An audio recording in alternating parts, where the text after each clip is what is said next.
Okay. कुछ conjunctions के type हमने कवर किए थे, जिसमें से एक क्या था? कंजक्शन के टाइप्स याद है? ये है ना कोऑर्डिनेट, लिखे हुए, कोऑर्डिनेट, कोऑर्डिनेट कंजक्शन सबऑर्डिनेट, हाँ था, कोल्ड। सब ऑर्डिनेट था, और तीसरा था कोरिलेटिव। चलो, तो फिर उसी बात को बोल रहा है कि there are three main types of conjunctions. एक बार मुझे चेक करने दो कि वो सेम पीडीएफ है। हाँ, ओके, नहीं। हाँ, तो कोऑर्डिनेटिंग कंजक्शंस, सब ऑर्डिनेटिंग कंजक्शंस और कोरिलेटिव कंजक्शंस। ठीक है। कोऑर्डिनेटिंग कंजक्शंस क्या होते हैं? जो दो या दो से ज्यादा सेंटेंसेस को कनेक्ट करते हैं। सब ऑर्डिनेटिंग कंजक्शंस, जो मेरा एक सेंटेंस है वो दो पार्ट में डिवाइडेड हो रखा होता है, मेन क्लॉज और जो सबऑर्डिनेट है वो। तो वो वाले कंजक्शंस जो मेन सेंटेंस को सपोर्ट कर रहे होते हैं या उससे रिलेटेड कुछ होते हैं, उसको बोलते हैं। ठीक है। और कोरिलेटिव कंजक्शन का मतलब क्या होता है? जो पेयर में काम करते हैं, नाइदर नॉर, आइदर और। ठीक है। या फिर नॉट ओनली बट ऑल्सो। चलो, अब कुछ क्वेश्चंस हैं। क्वेश्चन क्या बोल रहा है? Neha will not only give you money. अब यहाँ पे ये पेयर में काम कर रहा है, not only give you money but also some books. क्या बोल रहा है? कि नेहा ना सिर्फ तुम्हें मनी देगी, लेकिन कुछ किताबें भी देगी। ठीक है। तो पहचानने को आ जाएगा कि इसमें कौन सा कंजक्शन यूज हो रखा है। तो कौन सा हो रखा है?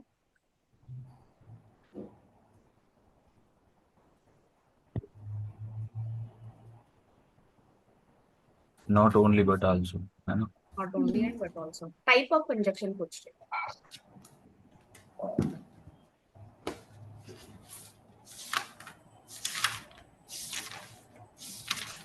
अभी पढ़ के छोड़ा है। कोऑर्डिनेटिंग। सब ऑर्डिनेट, कोऑर्डिनेट, कोरिलेटिव जो हमेशा पेयर्स में काम करते हैं। Not only and okay. But also pair में काम नहीं करते क्या? नॉट ओनली फिर हम्म। डैश डैश डैश बट हाँ ऑल्सो, ये पेयर में काम नहीं करते। ठीक हाँ है। हाँ हाँ। तो ये कौन से टाइप का कंजक्शन हुआ? कोरिलेटिव। हाँ, सॉरी, मैंने अभी कोऑर्डिनेट बोला ना। मैंने नहीं, गलती आपने से ऐसे कौन। कोरिलेटिव ही बोला। कोरिलेटिव ही बोला ना। ठीक है। यहाँ पे COR लिखा हुआ है तो मुझे लगा मैंने गलती से कोऑर्डिनेट बोल दिया। चलो, कोरिलेटिव कंजक्शंस। अच्छा, इसी बात पर एक इडियम का मतलब बता दो। उस इडियम का मतलब है फीट ऑफ क्ले।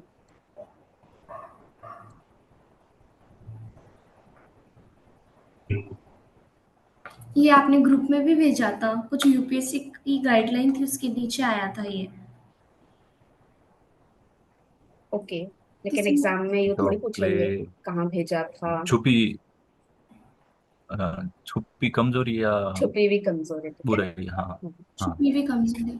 जैसे क्या होता है कि किसी के पैर अगली जैसे होते फीट, हैं। किसी के फीट पैर क्ले में दर्द। हाँ, किसी के सॉरी। पैर अगली होते हैं।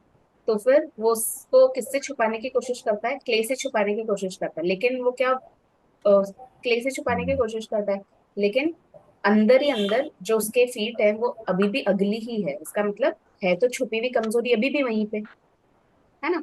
तो that means feet of clay. अच्छा, यहाँ पे एक और इडियम कवर कर लेते हैं। PYQ में आया हुआ है। That is break a leg. Break a leg, इसका मतलब होता है गुड लक। हम बोलते हैं ना ऑल द बेस्ट एग्जाम से पहले, या फिर गुड लक। तो वो उस सेंस में यूज होता है। तो एग्जाम देने के लिए जा रहा है तो हम उसको ये भी बोल सकते हैं, ओके ब्रेक अ लेग, मतलब गुड लक।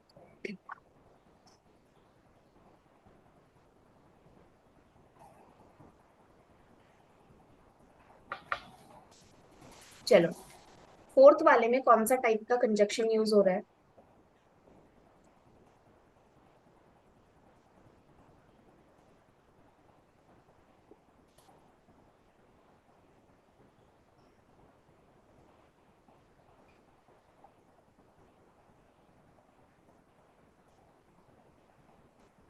कोरिलेटिव।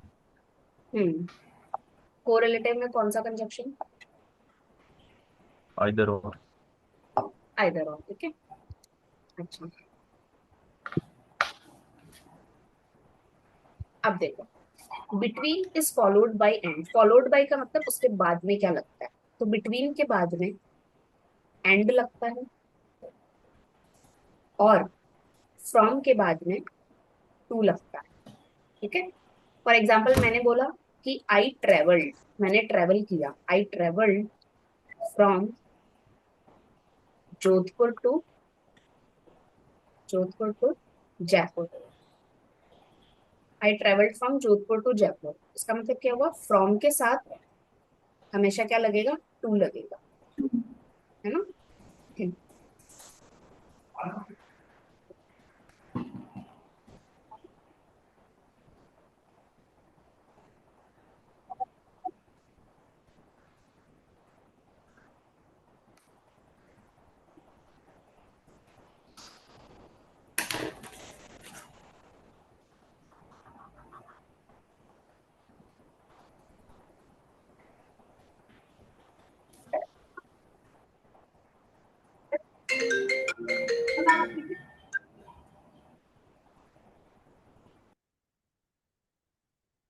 हाँ मम्मी, मेरी क्लास।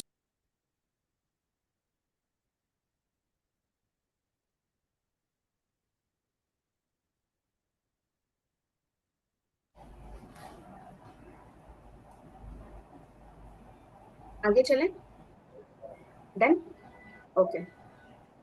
अब देखो बिटवीन का यूज कैसे होता है, बिटवीन के साथ में हमेशा एंड लगेगा, फ्रॉम के साथ में हमेशा टू लगेगा, तो क्या होगा, द कॉन्वर्सेशन वॉज बिटवीन, किन दोनों के बीच में हो रहा था, बिटवीन जैक एंड जिल के बीच में हो रहा था। ठीक वैसे ही the deal was made between the two companies. ठीक है, अगर दूसरा इंसान इंक्लूडेड नहीं है तो एंड नहीं लगेगा। फाइन, चलो ठीक वैसे ही फ्रॉम की बात करते हैं। The train departs from New York and arrives in Boston, I work from my house to the store, या फिर the flight was delayed from Los Angeles to Chicago. ठीक है, चलो अब एक न्यू वर्ड होगा आपके लिए, दैट इज लेस्ट। ठीक है, लेस्ट, we typically use lest in a sentence to express a negative purpose or intention। अब ऑलरेडी बता दिया मुझे कि लेस्ट का मतलब अपने आप में क्या है, लेस्ट का मतलब अपने आप में क्या है, नेगेटिव सेंस है। तो क्या हो जाएगा कि जब आपको किसी क्वेश्चन टैग में उन्होंने लेस्ट दे दिया, तो आप क्वेश्चन टैग वाले पार्ट में पॉजिटिव सेंस यूज करोगे कि नेगेटिव। नेगेटिव। सोच समझ के बोलो प्लीज, सुन लो आप, पॉजिटिव। प्लीज सुन लो, जवाब देने को इतना रेडी मत रहो। मैंने जस्ट अभी बोल के खत्म किया है कि लेस्ट का मतलब नेगेटिव होता है। तो हम जब क्वेश्चन टैग बनाएंगे तो क्वेश्चन टैग वाले पार्ट में कौन सा सेंस यूज करेंगे। क्वेश्चन टैग का रूल क्या था कि अगर फर्स्ट सेंटेंस में पॉजिटिव है तो सेकंड सेंटेंस में नेगेटिव सेंस यूज होगा, फर्स्ट सेंटेंस में नेगेटिव सेंस है तो सेकंड सेंटेंस में पॉजिटिव सेंस यूज होगा। तो लेस्ट का अपने आप में मतलब नेगेटिव है, तो आगे क्वेश्चन टैग के सेंटेंस में मैं कौन सा सेंस यूज करूंगी, पॉजिटिव। पॉजिटिव ना। चलो, नेगेटिव पर्पस या इंटेंशन बता रहा होता है लेस्ट का मतलब, and to indicate that the speaker is taking precautions to avoid a negative outcome. ठीक है, इसका मतलब ये बता रहा होता है कि जो स्पीकर है या फिर जो बोल रहा है वो क्या है, कोई नेगेटिव आउटकम, कि इसका भाई कुछ नेगेटिव रिजल्ट ना आ जाए, उसको अवॉइड करने के लिए लेस्ट यूज करता है। ठीक है, lest is usually followed by should. अब ये बहुत इंपॉर्टेंट है, very very very very important. जो टॉप 10 रूल्स होते हैं ना, टॉप 10 रूल्स होते हैं, उसमें आता है कि लेस्ट के साथ में हमेशा शुड यूज होता है। इसका पीवाईक्यू में एक आ रखा था क्वेश्चन, एरर डिटेक्शन में उन्होंने क्या किया था, लेस्ट तो यूज कर दिया था और लेटर ऑन सेंटेंस में वुड यूज कर दिया था। ठीक है, तो एरर डिटेक्शन किस पार्ट में था, वुड वाले पार्ट में था, कि वुड नहीं आएगा, शुड आएगा। तो टॉप 10 के रूल्स में आता है, आएगा ही आएगा, है ना। इवन मैं तो यही बोल रही हूँ कि ये तो आएगा ही आएगा। ठीक है, तो लेस्ट के साथ में हमें हमेशा शुड यूज होता है। लेस्ट के साथ में क्या यूज होता है, शुड। शुड। ठीक है।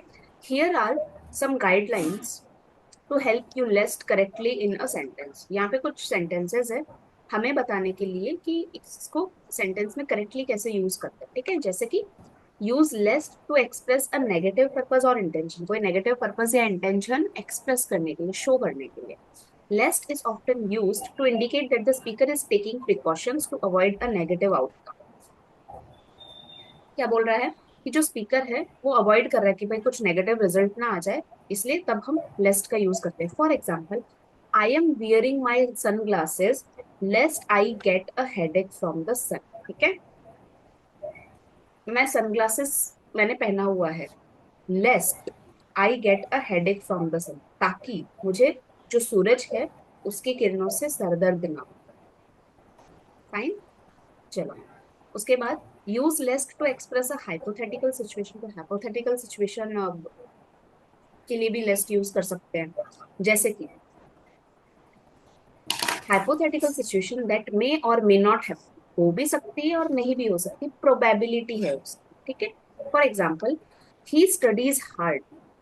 वो हार्ड मतलब वो पढ़ता है, अच्छे से पढ़ता है, lest he should fail the exam, ताकि वो, अब देखो लेस्ट का मतलब अपने आप में नेगेटिव है, इसका मतलब क्या हुआ, ताकि वो एग्जाम में फेल ना हो जाए, इसीलिए वो अच्छे से पढ़ता है। ठीक है, ही स्टडीज हार्ड, वो स्टडी करता है अच्छे से, लेस्ट ही शुड, अगेन आ गया लेस्ट के साथ में शुड होगा।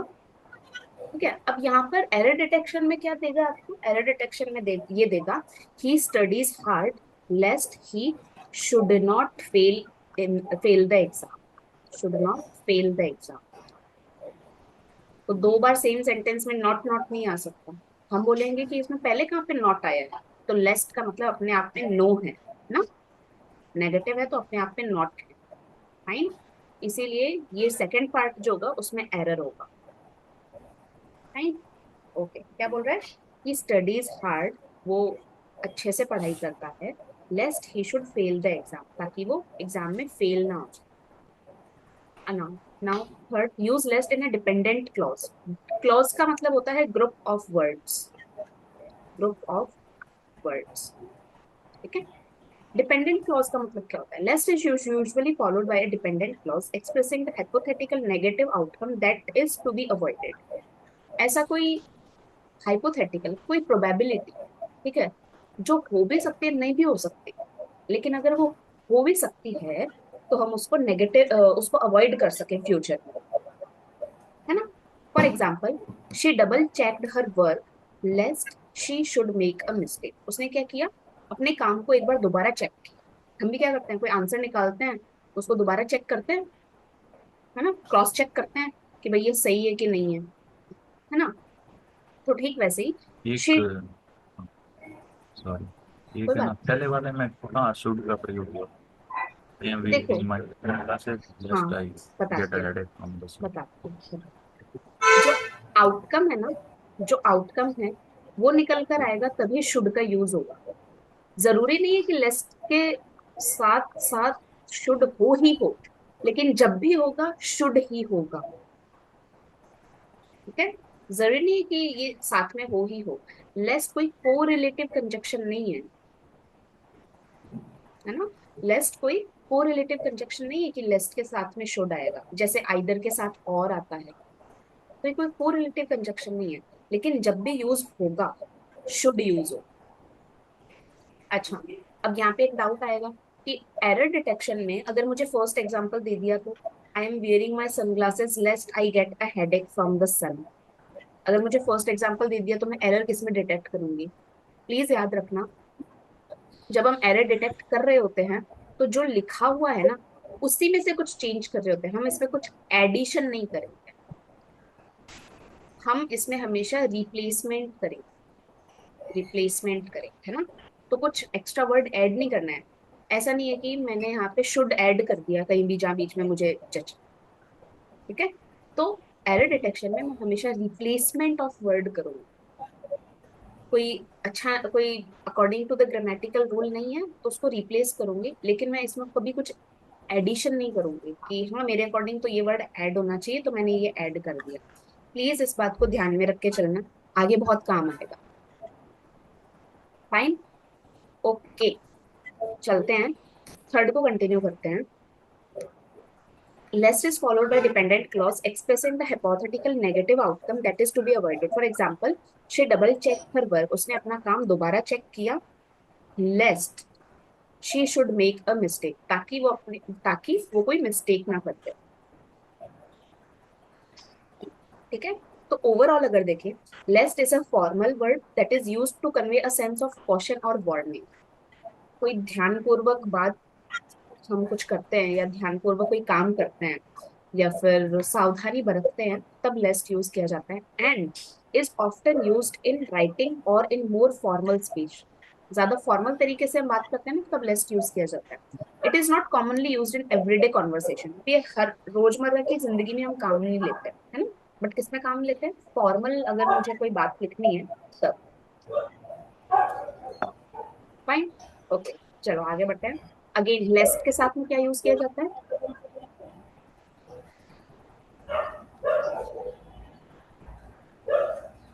शुड। शुड। चलो, now in in affirmative sentence देखो, टाइप्स ऑफ सेंटेंसेस होते हैं, कुछ टाइप्स ऑफ सेंटेंसेस होते हैं। अभी समझ लेते हैं। जो मेरा एक नॉर्मल सेंटेंस होगा ना, वो होगा मेरा अफर्मेटिव सेंटेंस। जो मेरा एक नॉर्मल सेंटेंस होगा वो मेरा अफर्मेटिव सेंटेंस। ठीक है, वैसे अफर्मेशन का मतलब होता है किसी को तसल्ली देना या किसी को आश्वासन देना। तसल्ली नहीं, किसी को आश्वासन देना।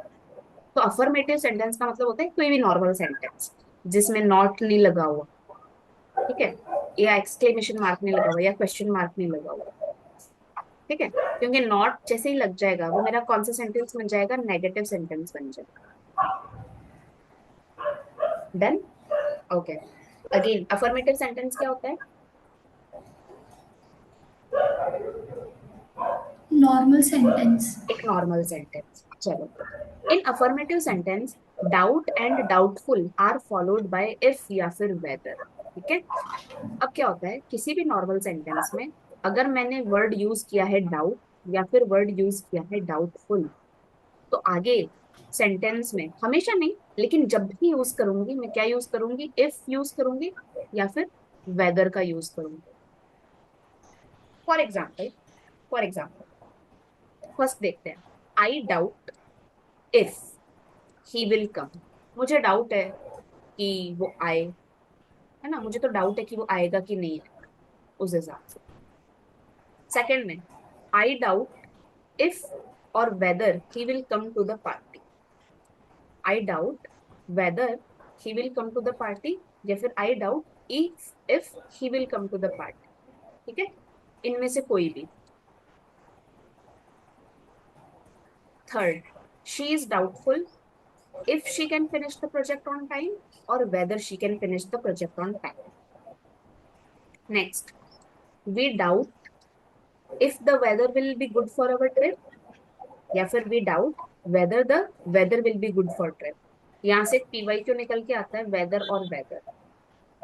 डिफरेंस बताओ प्लीज जल्दी।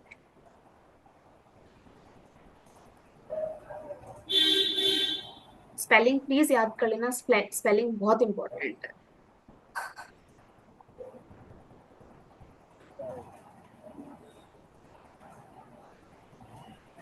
एक तो हो गया मौसम, कौन सा वाला? एक ये दूसरे में पार्ट WEA 1 और 2 येलो मार्क कर दिया मैंने। 2।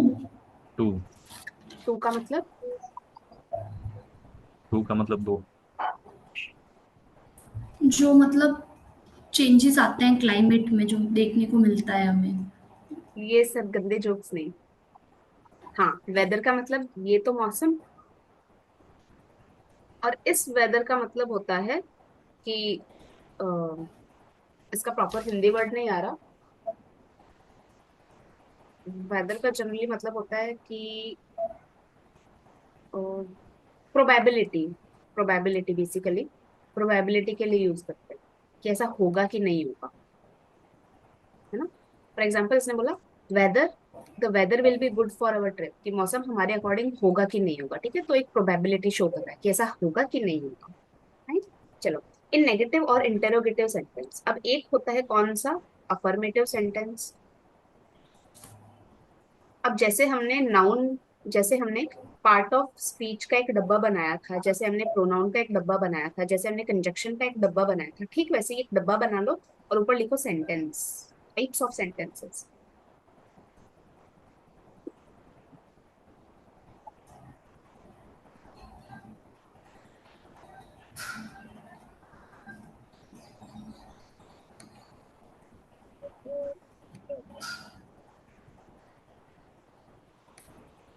खुद के जोक पे खुद ही हंसा।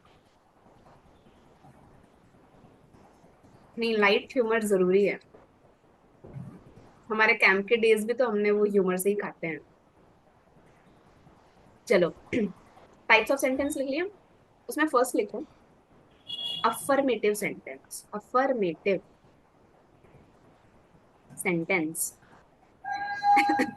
दूसरे में लिखो, अब देखो एक नॉर्मल सेंटेंस हो जाएगा, उसी नॉर्मल सेंटेंस में अगर मैं नॉट का, नो का, या फिर ऐसे कोई वर्ड जिनका अपने आप में नेगेटिव मीनिंग होता है, जैसे लेस्ट, या फिर सेल्डम, या फिर बेयरली, या फिर रेयरली, या फिर स्कार्सली, इन सब का यूज करूँ तो वो अपने आप में क्या बन जाएगा,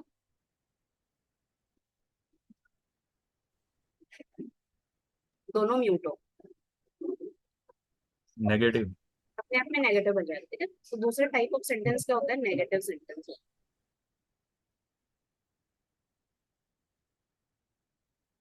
नाउ अगेन, जब किसी क्रिमिनल को पकड़ते हैं, जब किसी क्रिमिनल को पकड़ते हैं तो उसको इंटेरोगेशन रूम में लेके जाते हैं, उसका मतलब क्या होता है,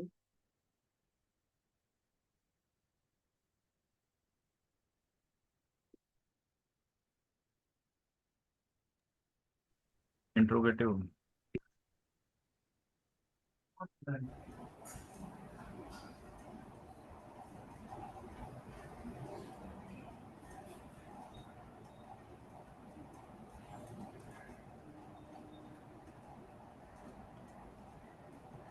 ताकि उससे कुछ पूछताछ कर सके, उस पे पूछताछ जो कर डाउट सके, है वो कंफर्म कर सके। कुछ पूछताछ कर सके। तो जब हम किसी से कुछ पूछते हैं तो लास्ट में क्वेश्चन मार्क लगाते हैं, तो वो वाले सेंटेंसेस जिनके लास्ट में क्वेश्चन मार्क लगता है उनको बोलते हैं इंटेरोगेटिव सेंटेंसेस, इंटेरोगेटिव सेंटेंसेस। ठीक है, तो यहाँ पे तीन टाइप के सेंटेंस पढ़ लिए, कौन कौन से।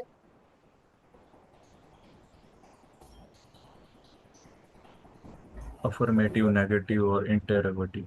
ठीक है, आगे बढ़ते हैं। इन नेगेटिव सेंटेंस और interrogative sentence doubt and doubtful are followed by that, यहाँ पे फॉलोड होगा, आर फॉलोड बाय दैट। ठीक है, अगर मैं पॉजिटिव की बात कर रही हूँ तो मेरे डाउट और डाउटफुल के साथ इफ या फिर वेदर यूज होगा, लेकिन अगर मैं नेगेटिव सेंटेंस में कुछ लिख रही हूँ तो मेरे डाउट या फिर डाउटफुल के साथ में दैट यूज होगा। जैसे कि do you doubt that the weather will be good for our trip, तो यहाँ पे क्या आ जाएगा, दैट आ जाएगा, क्योंकि एक सवाल पूछ रहा है कि क्या तुमको ऐसा लगता है कि ऐसा होगा। तो जो दैट है ना, वो यहाँ पे की का काम कर रहा है, क्या तुमको लगता है कि ऐसा होगा, है ना। सेकंड की बात करें, she is not doubtful that he will help her with money, क्या मतलब है कि वो बिल्कुल भी इस डाउट में नहीं है दैट कि वो उसकी मॉनेटरी हेल्प करेगा, रुपए देकर उसकी हेल्प करेगा। ठीक है, तो नेगेटिव सेंस में डाउट या फिर डाउटफुल के साथ दैट यूज होता है, अफर्मेटिव सेंटेंस में या फिर किसी पॉजिटिव सेंटेंस में डाउट या फिर डाउटफुल के साथ इफ या फिर वेदर यूज होता है, इफ या फिर वेदर यूज होता है। फाइन, नाउ द रीजन और द रीजन वाई इज, एक सेकेंड मुझे पढ़ने दो।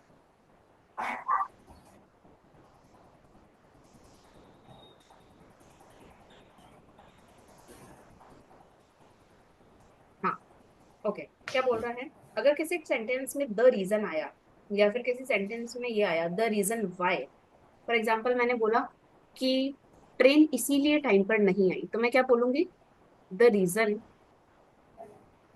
वाई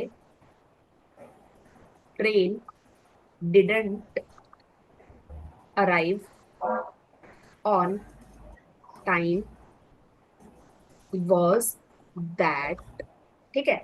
तो अगर किसी सेंटेंस में द रीजन या फिर द रीजन वाई यूज हो रहा है, it is always followed by या तो लेटर ऑन सेंटेंस में दैट यूज होगा, या फिर नॉट बिकॉज होगा, या फिर बिकॉज ऑफ होगा, या फिर ड्यू टू होगा, या फिर ओइंग टू होगा, ओइंग टू, ठीक है।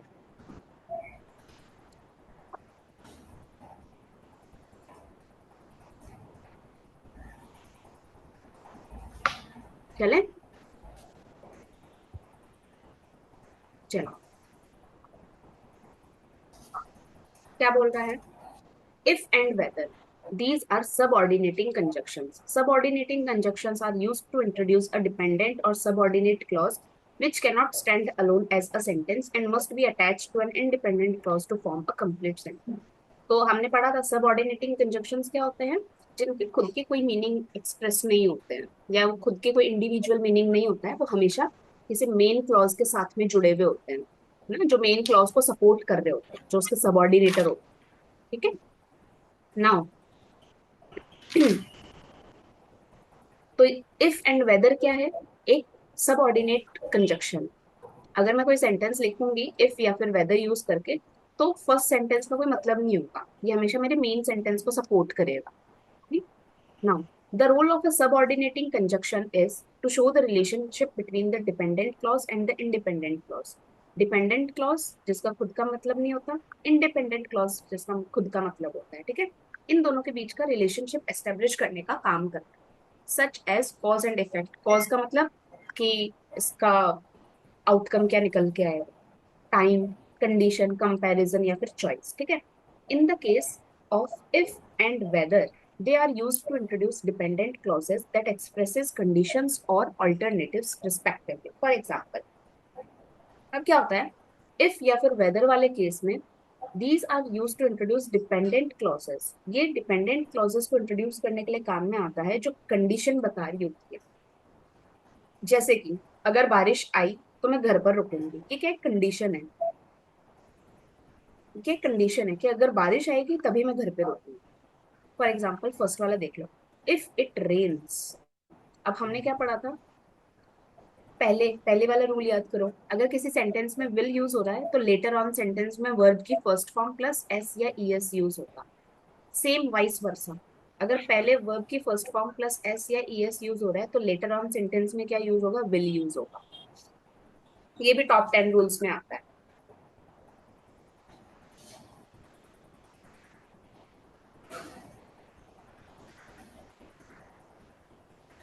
ठीक है। ये भी टॉप 10 रूल्स में आता है कि अगर सेंटेंस के पहले विल यूज हुआ है तो लेटर ऑन सेंटेंस में वर्ब की फर्स्ट फॉर्म प्लस एस या ई एस यूज होगा, और अगर सेंटेंस के स्टार्टिंग में वर्ब की फर्स्ट फॉर्म प्लस एस या ई एस, वर्ब की फर्स्ट फॉर्म का मतलब जो वर्ड है वो एज इट इज लिखा हुआ है, ठीक है, वो वर्ड एज इट इज लिखा हुआ है, साथ में एस या ई एस जुड़ा हुआ है, तो लेटर ऑन सेंटेंस में विल यूज होगा। Got it? आगे चले, चलो, तो क्या इफ बोल के रहा है, साथ विल आ सकता है। किसके साथ में? इफ ये पहला ही सेंटेंस है और इफ के पहले में बाद, ही आ जाएगा। इफ के बाद डायरेक्टली विल यूज नहीं होगा, हम्म। ठीक है, लेकिन उस सेंटेंस में विल यूज हो सकता है। लेकिन फिर मैं जब अगला पार्ट ऑफ सेंटेंस बनाऊंगी तो उसमें वर्ब की फर्स्ट फॉर्म प्लस एस या ई एस यूज होगा, ठीक है। ओके, चलो, in the case of if and whether, चलो फर्स्ट सेंटेंस पढ़ लिया। इफ इट रेन्स, अगर बारिश होती है, तो यहाँ पे क्या है, रूट वर्ड क्या है, रूट वर्ड का मतलब जो मेन वर्ड होता है, रूट वर्ड क्या है यहाँ पे, रेन है, तो रेन के साथ में एस जुड़ा हुआ है, तो लेटर ऑन सेंटेंस में क्या होगा, विल यूज होगा कि नहीं होगा, है ना। तो if it rains I will stay at home, तो ये कंडीशन बताता है। या फिर कोई ऑल्टरनेटिव, ऑल्टरनेटिव का मतलब कि एक काम के बदले कोई दूसरा ऑप्शन भी हमारे पास अवेलेबल हो। जैसे कि सेकंड, आई डोंट नो, मुझे नहीं पता, वेदर, यहाँ पे वेदर आ गया, आई शुड गो और स्टे, मुझे अभी पता नहीं है कि मैं, मुझे जाना चाहिए या नहीं जाना चाहिए, ठीक है। तो इसके पास यहाँ पे दो ऑप्शंस है, fine. therefore if and whether are classified as subordinating conjunctions in English grammar। Okay, next पे चलते हैं। Supposing if is not grammatically correct. अब यहाँ पे थोड़ा ध्यान देना, हमने जनरली लोगों को देखा होगा कि वो यूज करते हैं अपने सेंटेंस में कि सपोज कर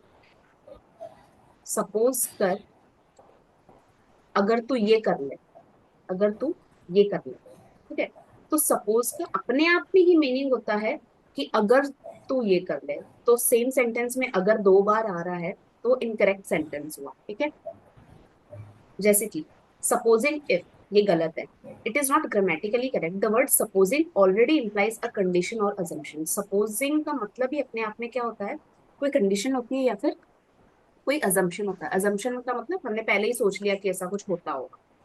सो it does not need to be followed by if, इसीलिए सपोज के बाद में इफ नहीं लगता। यू कैन यूज सपोज और what if to express a hypothetical situation, ठीक है। तो आप क्या कर हम क्या कर सकते हैं, सपोज यूज कर सकते हैं कोई हाइपोथेटिकल सिचुएशन बताने के लिए, या फिर व्हाट इफ यूज कर सकते हैं। व्हाट के साथ में इफ लग सकता है, क्योंकि व्हाट का अपने आप में मतलब ऐसा कुछ नहीं होता कि अगर ऐसा हुआ तो, अगर ऐसा हुआ, है ना। तो एक्सप्रेस अ हाइपोथेटिकल सिचुएशन और कंडीशन। फॉर एग्जांपल फर्स्ट वाला, suppose you win the lottery, what would you do with the money. Simple सा सेंटेंस है, कोई इफ आप यूज नहीं हो रखा। Second, I suppose we could go to the beach instead of the park. तो क्या बता रहा है कि मुझे लगता है कि हमको बीच जाना चाहिए पार्क की बजाय। Third, suppose I told you I had a surprise for you. मान लो कि मैंने आपको बताया कि मेरे पास आपके लिए कोई सरप्राइज है, तो वुड यू बी एक्साइटेड, क्या तुम एक्साइट होगे। फाइन। मेन मुद्दा ये था इसका कि सपोज के बाद में इफ नहीं लगता। सपोज का अपने आप में मतलब होता है इफ।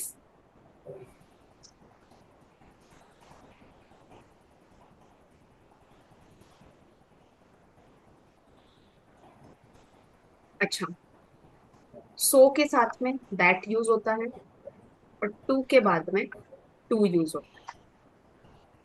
ये फर्स्ट वाला टू और सेकंड वाला टू का मीनिंग बताओ।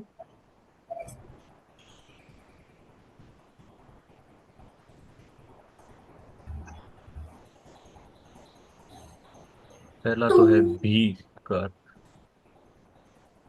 जैसे हाँ, कि सही वह बात है। भीग जाएगा। हम्म। मतलब किसी चीज पे जोर देने के लिए वो। एग्जैक्टली। दूसरा टू है कनेक्ट के लिए, करने के लिए। Okay, got it. से के अर्थ में। हाँ, हम्म, ठीक है। टू का मतलब जैसा अभी आपने बोला कि भी के सेंस में कुछ किसी चीज को एम्फेसाइज करना, जोर देके बोलना, और टू का मतलब किसी को कनेक्ट करना, जैसे यहाँ से वहां तक जाना है तो फ्रॉम दिस टू देयर। चलो नेक्स्ट। अच्छा, तो सो के साथ में दैट यूज होता है, टू के साथ में टू यूज होता है। First, he is too weak to walk. तो क्या बोलता है कि वो अभी चलने के लिए काफी वीक। तो मतलब he is too weak to walk. Second, he is so weak, तो यहाँ पे सो आया, so weak that he can not walk, कि वो इतना कमजोर है कि वो चल भी नहीं सकता। Now third, he was too tired to do anything. वो इतना थका हुआ था कि वो कुछ भी नहीं कर सकता था। Fourth, he was so tired, वो इतना थका हुआ था that he could not do anything, कि वो कुछ नहीं कर पाया। ठीक है। चल, तो सो के साथ में दैट यूज होता है, टू के साथ में टू यूज होता है।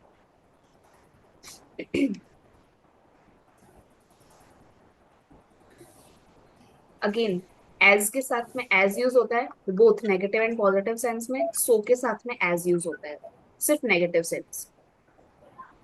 पॉजिटिव एंड नेगेटिव दोनों में एज के साथ एज लगेगा, लेकिन नेगेटिव सेंस में सो के साथ में एज लगेगा।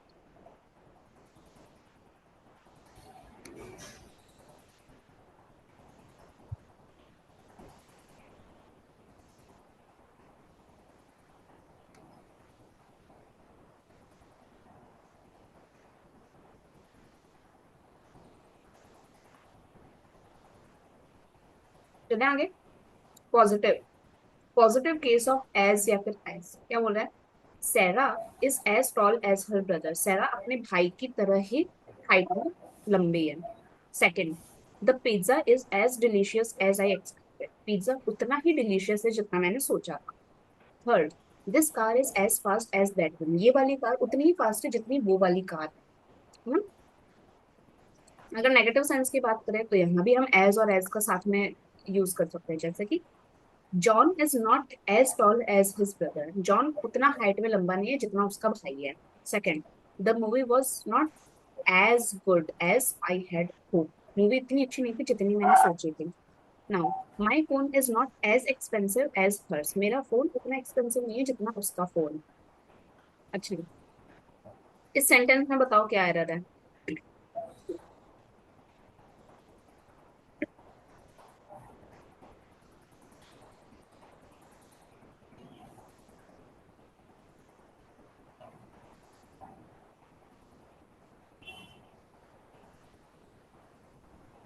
प्लीज सोच समझ के बोलना। आज तक जो भी हमने पढ़ रखा है उस सबको याद कर लेना। आंसर देने की कोई जल्दी नहीं है।